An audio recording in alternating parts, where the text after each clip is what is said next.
जय हिंद। आज मैं आपको बताऊंगा CAPF कार्ड के बारे में। जितनी भी इससे जुड़ी जितनी भी जानकारी है, मैं आज सारी इन्फॉर्मेशन आपको देने की कोशिश करूंगा और मैं आशा करता हूं कि ये जो इन्फॉर्मेशन होगी वो आपके हेल्पफुल होगी। तो चलिए मैं ए टू जेड स्टार्टिंग से लेकर के और लास्ट तक मैं आपको ये सारी इन्फॉर्मेशन दूंगा। और उस सबसे पहले मेरा आप सभी से अनुरोध है कि मेरा ये जो चैनल है इसको सब्सक्राइब करें और लाइक करें और अपने जो दोस्तों को उनको भी शेयर करें। आज मैं जो ये वीडियो बना रहा हूँ CAPF के व्याप में, CAPF के जो कार्ड हम लोगों को मिले हैं हेल्थ पर्पज से, वो ओनली एक फोर्स के लिए ही नहीं है कि इसमें जितनी भी पैरामिलिट्री फोर्सेस आती है, चाहे वो BSF हो, ITBP हो, CISF हो या CRPF हो, जितनी भी पैरामिलिट्री फोर्सेस है, ये कार्ड और ये इन्फॉर्मेशन जो मैं इसमें आपको आज शेयर करूंगा अपनी तरफ से, तो ये सभी के काम में आने वाली चीज़ें हैं। तो प्लीज़ लाइक, सब्सक्राइब और शेयर जरूर करें इस चैनल को। चलिए स्टार्ट करते हैं। सबसे पहली बात आती है कि हमारे पास कार्ड तो मिल गया। कार्ड के बाद हमें करना क्या है? कार्ड के बाद हमें सबसे पहले कार्ड को एक्टिवेट करना होता है। और एक्टिवेट करने के लिए हम कहाँ पर जाएं, कहाँ हमें जाना चाहिए, तो चलिए बता देता हूँ। सबसे पहले आपको कार्ड एक्टिवेट करने के लिए या तो आपकी फोर्सेस के अंदर जितने भी हॉस्पिटल हैं उन सभी हॉस्पिटल में BIS की ID मिली हुई है। उस ID के माध्यम से आप अपने कार्ड को एक्टिवेट करा सकते हो, या फिर किसी भी गवर्नमेंट हॉस्पिटल में जहां पर आरोग्य मित्रा या आयुष्मान कार्ड के व्याप में एक ऑफिस बना होता है, वहां पर जाकर के भी आप अपना कार्ड को एक्टिवेट करा सकते। हॉस्पिटल है जैसे CGSS के जितने हॉस्पिटल है प्राइवेट में, वहां पर जाकर के भी आप अपने कार्ड को एक्टिवेट करा सकते हो। इसको रिएम्बर्समेंट कैसे करना है, उन सब के बारे में मैं आपको एक स्टेप बाय स्टेप बताऊंगा और डिस्क्रिप्शन में साथ साथ अपना WhatsApp नंबर भी शेयर करूंगा। तो अगर आपको इसके भी आप में कोई भी क्वेरी है तो आप मुझे WhatsApp कर सकते हो और एक अपना ईमेल एड्रेस डाल दूंगा। आप ईमेल के थ्रू भी मुझे कुछ भी क्वेरी कर सकते हो। ये देखिए, ये जो मैंने यहाँ पर ये टाइप किया है, लिंक फॉर हॉस्पिटल सर्च, आप इसका नोट भी कर सकते हैं। डायरेक्ट अगर आप इसको टाइप करोगे अपने ब्राउज़र में टाइप करो, किसी गूगल क्रोम में या किसी अगर लैपटॉप डेस्कटॉप है एज में कर सकते हो, मोजिला में कर सकते हो। तो ये हॉस्पिटल को सर्च करने का एक लिंक है और आपको इसको डायरेक्ट अगर आप सर्च करोगे तो इजीली आप उस लिंक पर, उस प्लेटफॉर्म पे पहुंच जाओगे। बात करते हैं कार्ड के व्याप में कुछ बातें कर लेते हैं। और कार्ड के व्याप में हम बात करनी क्या है कि हम इस कार्ड के माध्यम से कैशलेस की जो सुविधा है वो कैसे ले सकते हैं। कैशलेस की सुविधा आप जो इस कार्ड के अंदर में इम्पेयर्ड हॉस्पिटल है, जैसे मैंने आपको भी बताया थोड़ी देर पहले कि PMJY, CAPF और CGSH, इन 3 जगह पर ही आप इसमें कैशलेस की जो सुविधा है वो ले सकते हो। लेकिन उसका लेने का जो एक टाइप है, वो जो माध्यम है वो अलग अलग है। आप डायरेक्टली जैसे कोई गवर्नमेंट हॉस्पिटल है, PMJ के अंदर में जितने भी हॉस्पिटल आते हैं, सरकारी हॉस्पिटल जितने भी हैं, उनमें आप डायरेक्ट करा सकते हो, कैशलेस करा सकते हो। दूसरा, आप CAPF के किसी भी हॉस्पिटल में जा सकते हो, डायरेक्ट आपका ट्रीटमेंट हो जाएगा। लेकिन CGSS जो फॉर प्रॉफिट होता है, बाकी ये जो हॉस्पिटल मैंने आपको पहले बताया CAPF और PMJ ये नॉन प्रॉफिट है, और जो दूसरे हॉस्पिटल है वो फॉर प्रॉफिट होते हैं, प्राइवेट हॉस्पिटल में आते हैं। लेकिन उनमें आपको जाने के लिए, वहाँ पर अपना ट्रीटमेंट कराने के लिए आपको एक रेफरल की ज़रूरत होती है। और रेफरल आपको कहाँ से मिलेगा वो मैं आपको बता देता हूँ। रेफरल आपको 3 कंडीशन में मिल सकता है। एक, आपके CAPF का जो इतने भी हॉस्पिटल है वहाँ से आप रेफरल ले सकते हो CGS के लिए। एक दूसरा, किसी भी गवर्नमेंट हॉस्पिटल से आप वहाँ से रेफरल ले सकते हो। और थर्ड ऑप्शन है कि CGSS के वेलनेस सेंटर होते हैं और वहाँ पर जाकर के भी आप, वो डिस्पेंसरी भी बोलते हैं उसको, वहाँ पर वेलनेस सेंटर भी होते हैं, वहाँ पर जाकर भी आप CGS के लिए रेफरल ले सकते हो।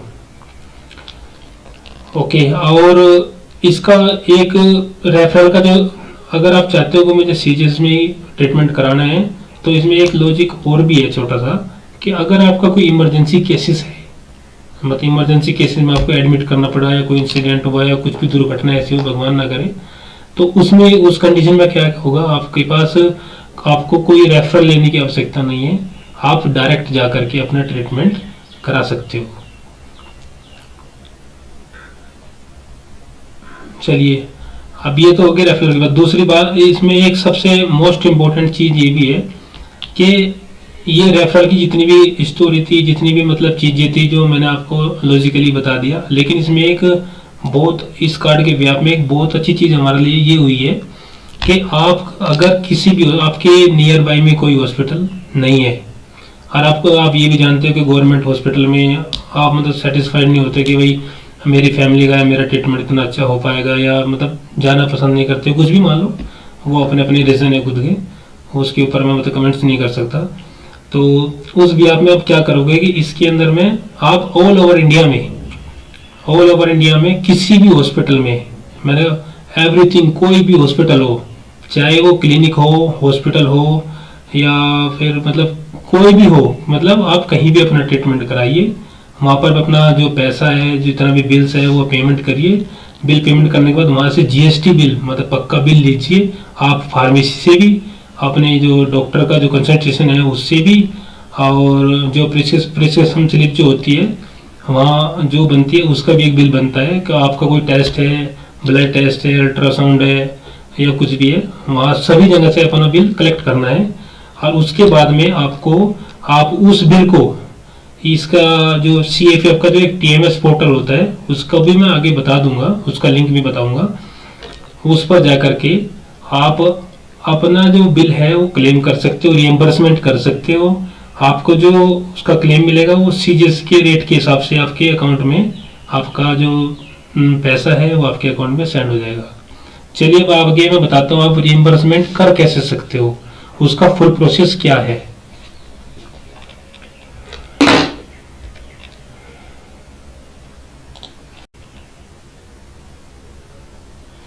चलिए, मैं आपको डायरेक्ट ही बता देता हूँ, कोई बात नहीं।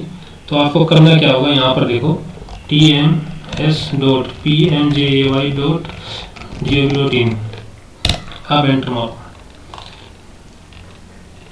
आपके पास ये एक नया विंडो खुलेगा, ये मतलब आपका, आपके लिए जो टीएमएस पोर्टल है आपके लिए होम पेज है।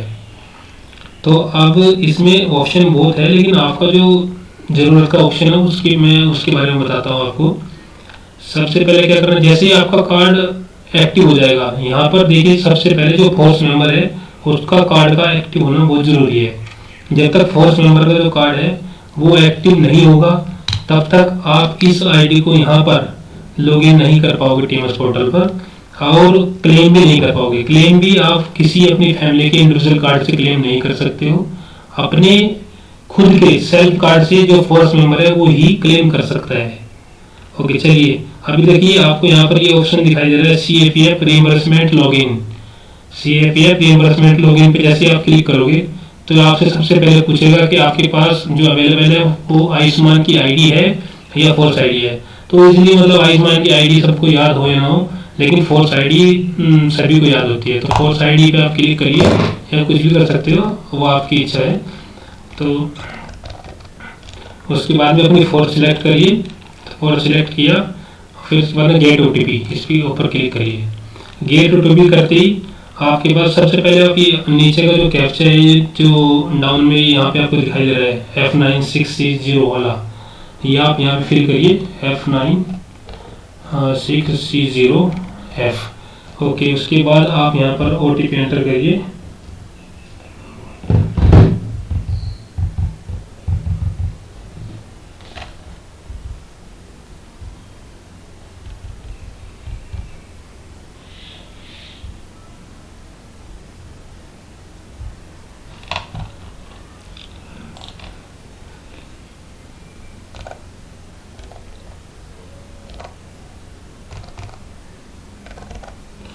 ठीक है, जैसे अभी मैं लॉगिन कर देता हूँ।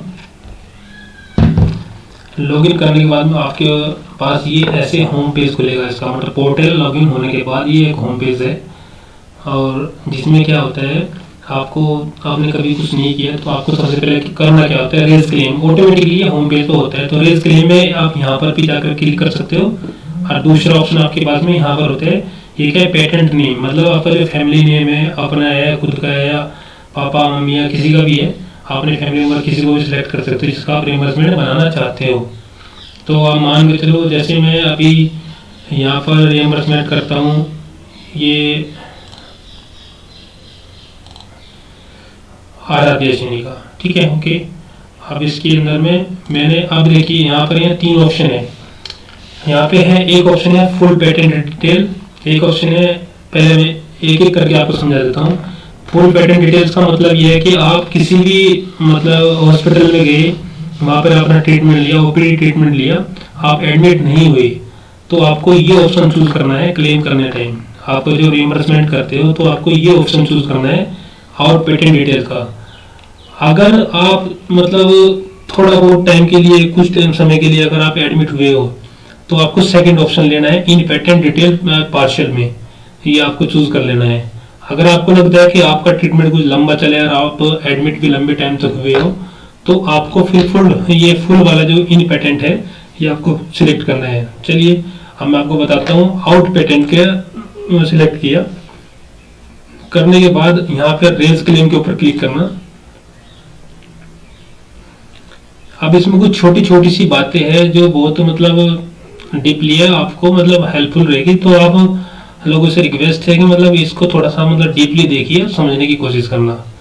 सबसे पहले आपने अगर फर्स्ट टाइम किया है तो आप सबसे पहले अपना एड्रेस, चलो एड्रेस भी छोड़ो, सबसे मेन है कि आपका जो फोर्स है, अपना नाम, अकाउंट नंबर, और आपका जो बैंक का नाम, IFSC कोड, ये आपका सब कुछ सही होना चाहिए, क्योंकि अमाउंट आपके बैंक के में ही जाएगा। जो यहाँ पे फिल है अकाउंट नंबर उसी में जाएगा। उसके बाद चलिए, सबसे पहले हॉस्पिटल्स की जो डिटेल्स है वो देनी आपकी पड़ेगी। वो बोल रहे हैं कि मतलब आपने जो ट्रीटमेंट कराया कौन से स्टेट में कराया, तो स्टेट आप कोई भी सिलेक्ट कर लीजिए। चलो जैसे मैंने कर लिया, कोई भी कर लो, मैंने जैसे उत्तर प्रदेश किया। उत्तर प्रदेश के बाद में जैसे मैंने अभी डिस्ट्रिक्ट ले लो, डिस्ट्रिक्ट के बाद में जैसे आपने लिया मेरठ, आपने मेरठ कर लिया, मतलब जहाँ पे भी आपका ट्रीटमेंट होगा वही सेम सेलेक्ट करिए। अब हॉस्पिटल्स में जो है, अगर आपने ट्रीटमेंट किसी मतलब पेमेंट देकर के किसी प्राइवेट हॉस्पिटल में डायरेक्ट कराया है, तो आपको यहाँ पे हॉस्पिटल का नाम, यहाँ पे जो हॉस्पिटल का नाम मिलेगा वो मिलेगा जो इस स्कीम के तहत, CFF की जो स्कीम है उसके तहत जो इम्पैक्ट है, उन सब हॉस्पिटल का यहाँ पर नाम मिल जाएगा। बाकी हॉस्पिटल्स का वो नाम नहीं मिलेगा। अगर आपने अदर हॉस्पिटल में ट्रीटमेंट कराया है तो आपको करना क्या है, यहाँ पर अदर टाइप करोगे तो अदर का ऑप्शन मतलब सिलेक्ट होकर के आ जाएगा, आप उसको सिलेक्ट करिए। उसके बाद यहाँ पर हॉस्पिटल का नाम आप टाइप कर दीजिए, जैसे मैंने टाइप कर दिया पनवार क्लिनिक या कुछ भी हो आपका जो भी है। उसके बाद में ये आउट पेटेंट, ये ऑटोमेटिक सिलेक्ट हमने ऑलरेडी पहले से ही किया था, ये आप सब लोगों को याद है। उसके बाद इन्वेस्टिगेशन, अगर आपका यहाँ पर कुछ कॉस्ट है, अगर आपका यहाँ पर कुछ कॉस्ट है, मतलब आपने कोई अल्ट्रासाउंड या कोई टेस्ट कराया है, तो आपको क्या है यहाँ पर क्या करना पड़ेगा, चूज करना पड़ेगा।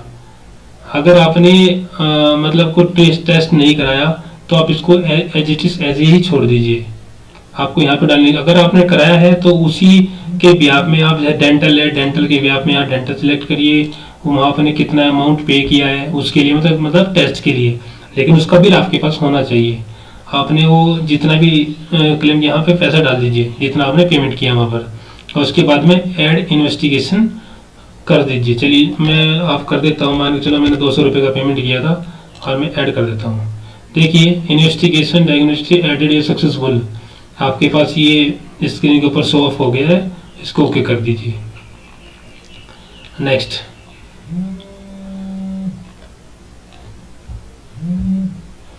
चलिए नेक्स्ट आपको दिखा देता हूँ।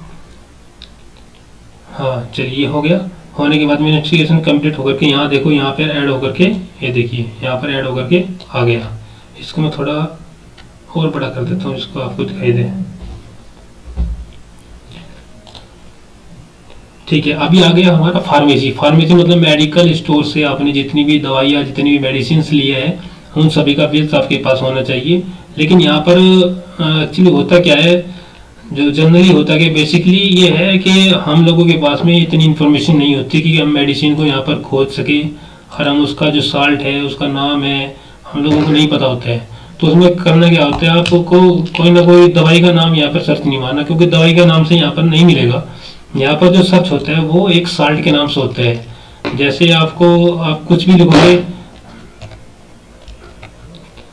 आप कुछ भी लिखोगे कि साल्ट ही होगा, साल्ट के हिसाब से आप कोई भी एक साल्ट चूज कर लीजिए। अगर आपको नहीं पता है, आपको जरूर नहीं है कि आपको सभी मेडिसिन या सभी साल्ट को यहाँ मतलब ऐड करना पड़ेगा, उसका अमाउंट लिखना पड़ेगा, और उसके बाद ही आपको पैसा मिलेगा।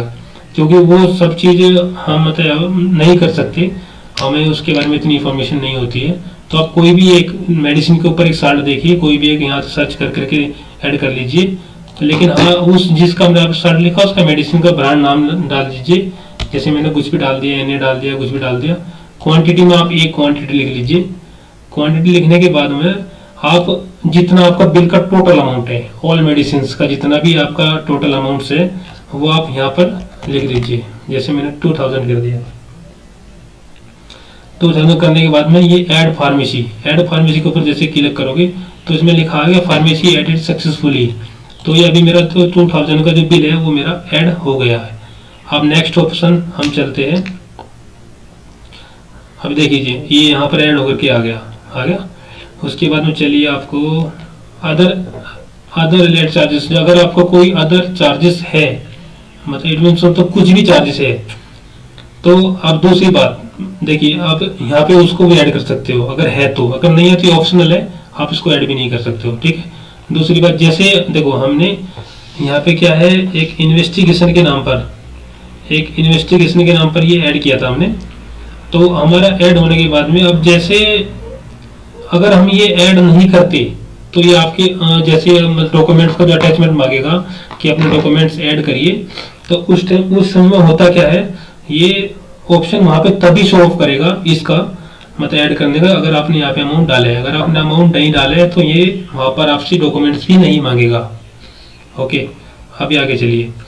मेरा कोई एलिड चार्जेस मान लो नहीं है, अगर है तो आप अपना डाल सकते हो। उसके बाद में बोला कि मेरा जो एडमिशन की मतलब जो आपने ट्रीटमेंट की जो डेट है वो यहाँ पर सबमिट करिए। मान के चलो मैंने 10 मार्च 2022 को किया, तो मतलब और पेटेंट में किया, तो फुल मतलब उसी दिन में वापसी हो गया। उसके बाद में बोला आपका कंसल्टेशन चार्जेस, रजिस्ट्रेशन चार्जेस कितना है था, तो लेकिन आप कितना भी हो आपको उनके पास, लेकिन आपको 150 ही डालना है, क्योंकि सीजीएस के रेट के हिसाब से 150 आपको मिलेगा। और इससे पहले मैंने एक क्लेम डाला था, लेकिन मेरे को रिमार्क्स में यही उन्होंने मतलब रिवर्स किया कि आपने अपना जो कंसल्टेशन चार्जेस, जो रजिस्ट्रेशन चार्जेस है वो डाला है, 150 ही फिल करना। तो मैंने इसलिए आपको बताया कि वो आप 150 ही फिल करना। और रिमार्क्स पे आप उनके ब्याह में तो अगर कुछ लिखना चाहते हो तो आप यहाँ पर अपना टाइप करके लिख सकते हो, अदरवाइज अगर नहीं लिखना चाहते, ये ऑप्शनल है, नहीं आप नहीं करोगे। अब एक्शन टाइप में है इनिशिएट क्लेम। इनिशिएट क्लेम में आपको करना क्या है, आप देखो जैसे सिलेक्ट किया तो बोल रहा है कि ऐड अटैचमेंट टू सबमिट। अब अटैचमेंट सबमिट करने के लिए से पहले आपको देखना क्या है कि आप मेरी सारी इन्फॉर्मेशन जितनी मैंने मतलब फिल की है वो सभी ठीक है या नहीं है। ठीक है, मेरी सब इन्फॉर्मेशन ठीक है। उसके बाद में यहाँ पर ऐड अटैचमेंट पर आप जाओगे एंड सबमिट। ये बोला डू यू वांट टू तो प्रोसीड, तो ओके, मैंने ओके कर दिया। ओके करने के बाद अब देखिए आप मेरे सामने क्या का ऑप्शन, सबसे पहला जो इन्वेस्टिगेशन मैंने आपको बताया था कि आपने यहाँ पर अगर कोई अमाउंट डाला है तो यहाँ पर आपसे डॉक्यूमेंट्स मांगेगा, आपको यहाँ ये अपलोड करना पड़ेगा। तो सेकंड ऑप्शन है इनवॉइस इन्वेस्टिगेशन, मतलब उसका जो इनवॉइस आपने वो तो उसका रिपोर्ट डाल दिया इन्वेस्टिगेशन का, वो रिपोर्ट्स है, ये इनवॉइस है, इन दोनों को आप फिल कर सकते हो। उसके बाद में इनवॉइस फार्मेसी बिल, जो आपने मेडिकल स्टोर से अपने मेडिसिन लिए है उसका जो पक्का जीएसटी बिल है जिसपे आपने स्टाम्प लगवा करके ला रखा है, उसको मतलब स्कैन करके यहाँ अपलोड कर दीजिए। नॉन अवेलेबिलिटी इसमें भी आप सेम ही कर दीजिए, दोनों में सेम कर लेंगे, दोनों फाइलों का नाम अलग अलग होना चाहिए। अगर आप सेम नाम से करोगे तो ये अपलोड नहीं होगा, कि कोई भी फाइल अगर आप सेम नाम से अपलोड करना चाहोगे तो वो अपलोड नहीं होगा। आपको नाम सभी में डिफरेंट होना चाहिए, चाहे कुछ भी डिफरेंट हो, छोटा सा माइनर डिफरेंट हो या कुछ भी हो। उसके बाद में आपका जो प्रिस्क्रिप्शन जो आपका अटैचमेंट है ओपीडी स्लिप होता है, जिसमें मतलब डॉक्टर अपना ट्रीटमेंट लिखता है, मतलब जो मेडिसिन ये करके मतलब कितना खाना कितना दिन का ट्रीटमेंट है, समथिंग कुछ जो टेस्ट वेस्ट लिखता है वो आप यहाँ पर अपलोड कर दीजिए। आप इसमें आपको क्या करना है, एडमिनिस्ट्रेटिव अप्रूवल सेल्फ, आपको कुछ नहीं करना है, इसको आप ब्लैंक छोड़ दीजिए। उसके बाद में आपको सबमिट पे क्लिक कर देना है। सबमिट पे जैसे ही क्लिक करोगे आपका जो क्लेम है वो इनिशिएट हो जाएगा। इनिशिएट होने के बाद में वो एक मतलब इनके पास जो अप्रूवल के लिए जाता है वो उनके पास पहुंच जाएगा। और अप्रूवल की कौन कौन सी स्टेज है वो आपको मैं दिखा देता हूँ। अब साथ साथ दिखाने के साथ साथ मैं आपको बताता हूँ कि अपना जो क्लेम है हमने क्लेम किया, ट्रैक भी कैसे करते हैं वो भी देख लेना साथ साथ। अब देखो जैसे मैंने ट्रैक क्लेम किया, ट्रैक क्लेम के ऊपर क्लिक किया। अब मैं इसमें देखता हूँ, चलो ये देख लेते हैं। जैसे मान के चलो मेरा ये एक रिजेक्ट हुआ था जो मैंने आपको बताया था, ये देखो OPD claims reject by SHA, ये लास्ट स्टेज होती है एसएचए की। अगर इन्होंने मतलब फाइनल मतलब अप्रूवल दे दिया, ये अप्रूवर है, अगर इन्हें अप्रूवल दे दिया तो आपका जो मतलब अमाउंट है जितना भी आपका मतलब बनता है सीजीएस के हिसाब से, वो मतलब ready for send to bank, ready for send to bank मतलब बैंक में जाने के लिए रेडी हो जाएगा। चलिए मैं आपको दिखाता हूँ इसकी स्टेज। देखिए जैसे आप मैंने अपने इनिशिएट किया क्लेम को, इनिशिएट करने के बाद सबसे पहले क्या हुआ आपके पास में,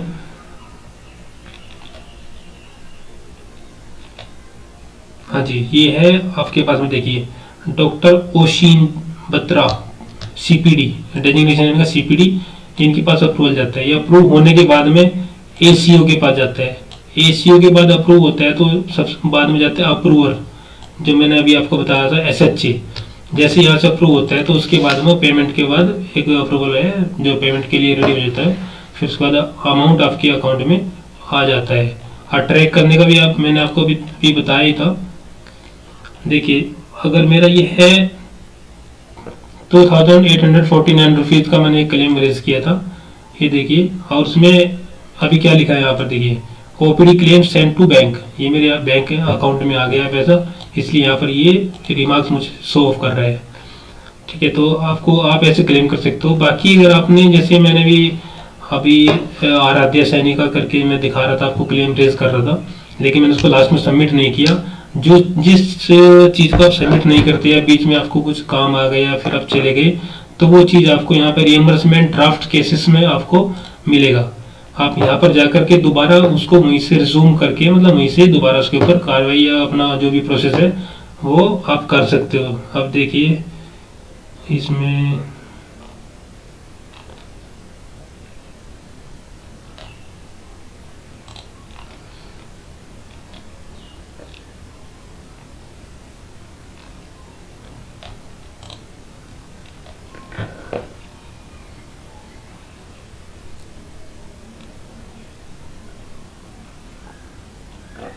ज़्यादा तो मेरा किसी टेक्निकल इशू के कारण मतलब ये मेरा यहाँ पर नहीं दिखा रहा है, इसको शो नहीं कर रहा है, लेकिन होता यही है। एक सेकंड हो सकता है वो सेकंड फेज हो, हाँ आ गया। ठीक है, देखिए मैंने ये क्लेम किया था लेकिन ये मैंने इसको इनिशिएट किया है लेकिन मैंने सबमिट नहीं किया लास्ट में अटैचमेंट करने के बाद में, तो ये ड्राफ्ट में आ गया। अगर मैं कभी भी मैं इसी को मतलब रिज्यूम रखना चाहता हूँ, सारी डिटेल आपको फिल करने की आवश्यकता नहीं है, ये वहीं से आपको रिज्यूम मिलेगा। आप दोबारा जा करके अपना जितना भी मतलब अटैचमेंट है अटैचमेंट करके सबमिट कर सकते हो।